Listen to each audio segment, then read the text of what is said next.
María Evangelizadora Radio, un pedacito de cielo en tu hogar. Te presenta el santo de hoy, 21 de octubre.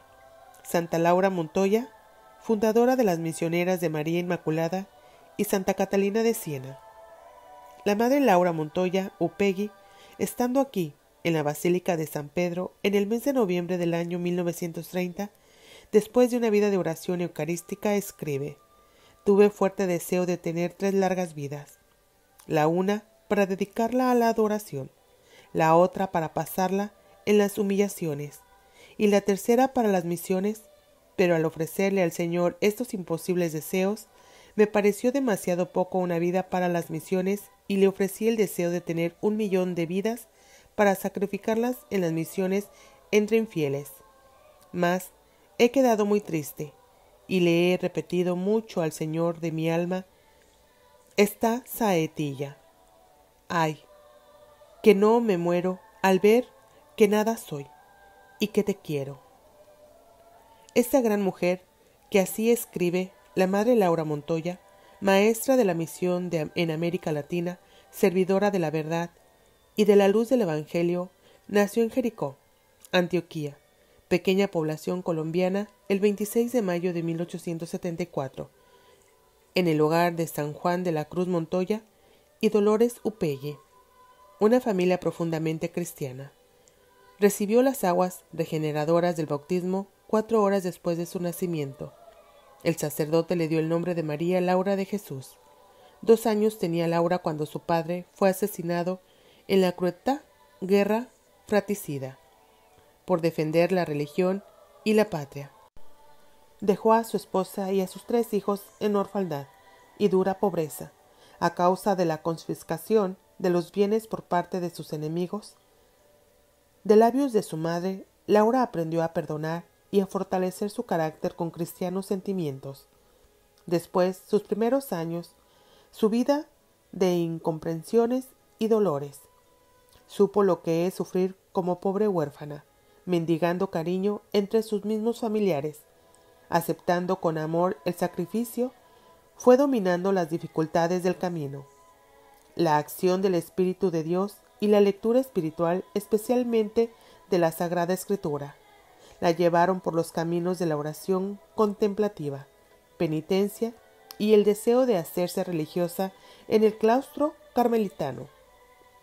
Tenía sed de Dios y quería ir a Él como bala de cañón.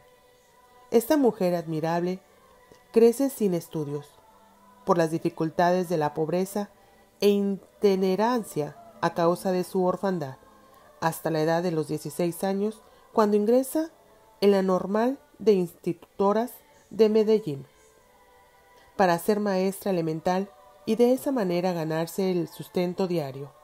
Sin embargo, llega a ser una erudita en su tiempo, una pedagoga connotada, formadora de cristianas generaciones, escritora castiza, de alto vuelo y sabroso estilo, mística profunda por su experiencia de oración contemplativa. En 1914, apoyada por Monseñor Maximiliano Crespo, obispo de Santa Fe de Antioquía, funda una familia religiosa, las Misioneras de María Inmaculada y Santa Catalina de Siena, obra religiosa que rompe moldes y estructuras insuficientes para llevar a cabo su ideal misionero, según lo expresa en su autobiografía. Necesitaba mujeres intrépidas, valientes, inflamadas en el amor de Dios, que pudieran asimilar su vida a la de los pobres habitantes de la selva, para levantarlos hacia Dios. Su profesión de maestra la llevó por varias poblaciones de Antioquía y luego al Colegio de la Inmaculada en Medellín. En su magisterio no se contenta con el saber humano, sino que expone magistralmente la doctrina del Evangelio.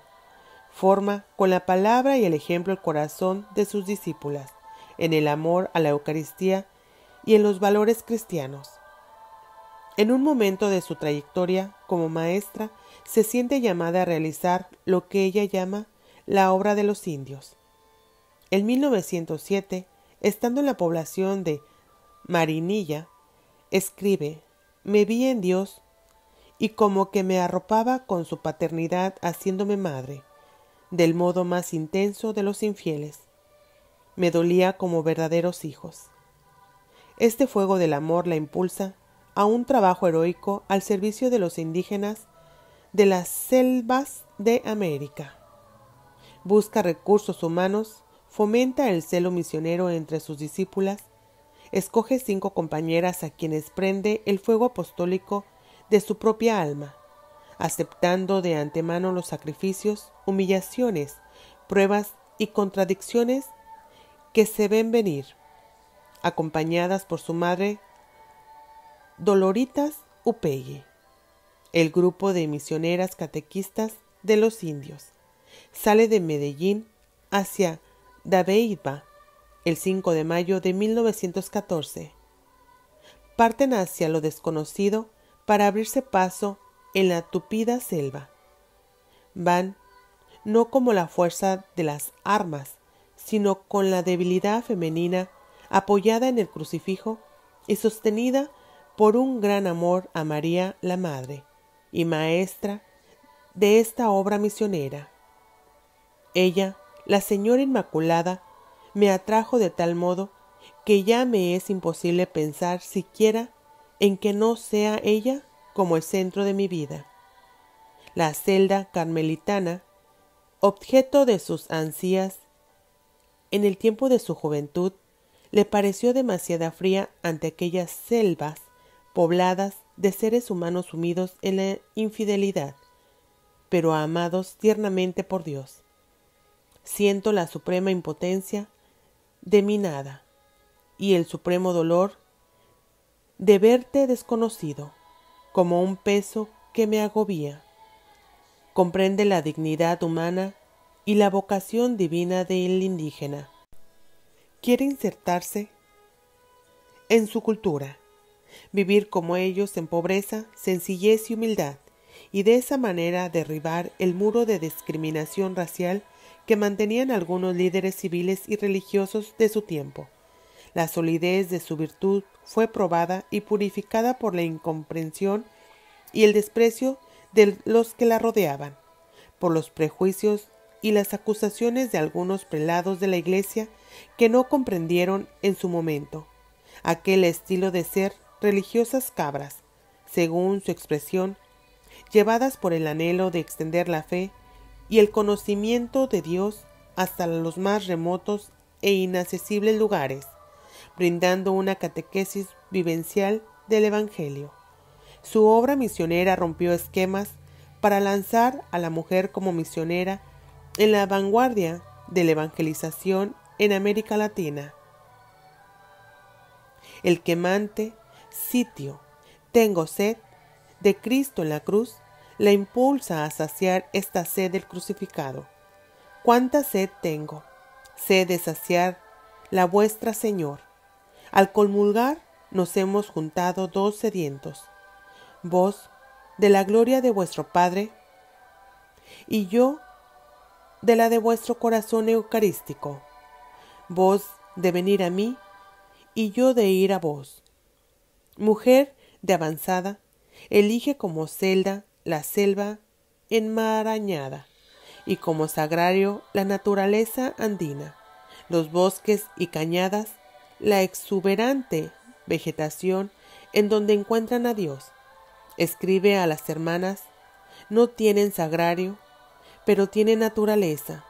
Aunque la presencia de Dios es distinta, en las 2 partes está el amor y deberes saber buscando y hallarlo en donde quiera que él se encuentre. Redacta para ella las voces místicas, inspirada en la contemplación de la naturaleza, y otros libros como el Directorio o Guía de Perfección, que ayudan a las hermanas a vivir en armonía entre la vida apostólica y la contemplativa.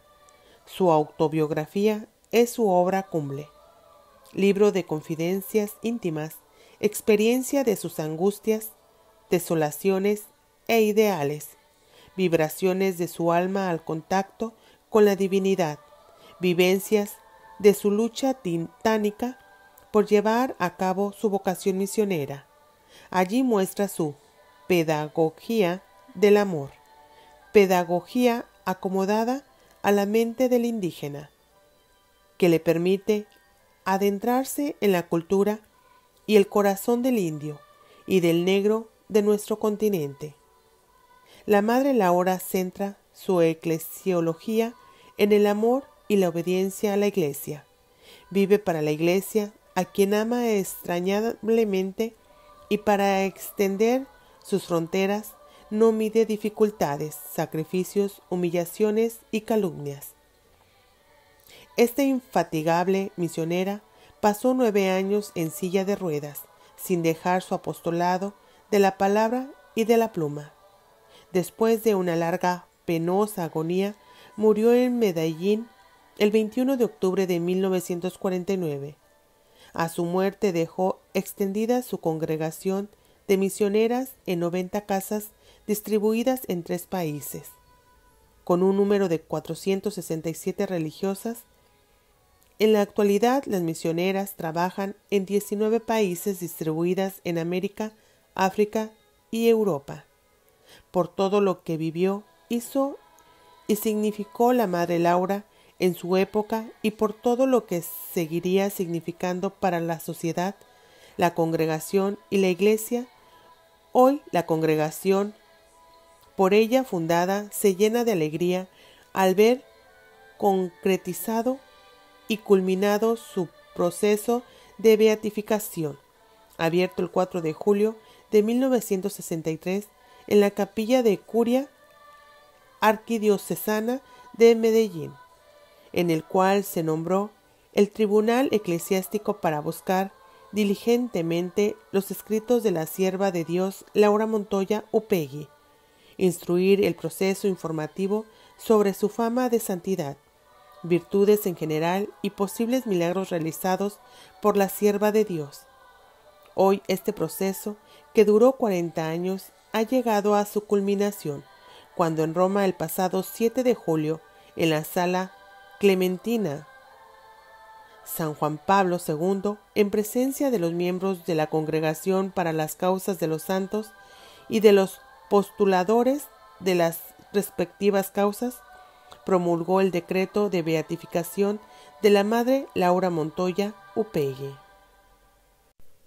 Oración para pedir la intercesión de Santa Laura Montoya. Dios misericordioso, que prodigaste tu amor y tus dones a Santa Laura Montoya, haciéndola fiel discípula de tu Hijo y misionero de los más pobres, concédenos, por su intercesión, que, movidos por la fuerza de tu Espíritu, anunciemos a todos el Evangelio, alcancemos el don de la paz, y si es tu voluntad, encontremos ayuda en nuestra necesidad. Amén.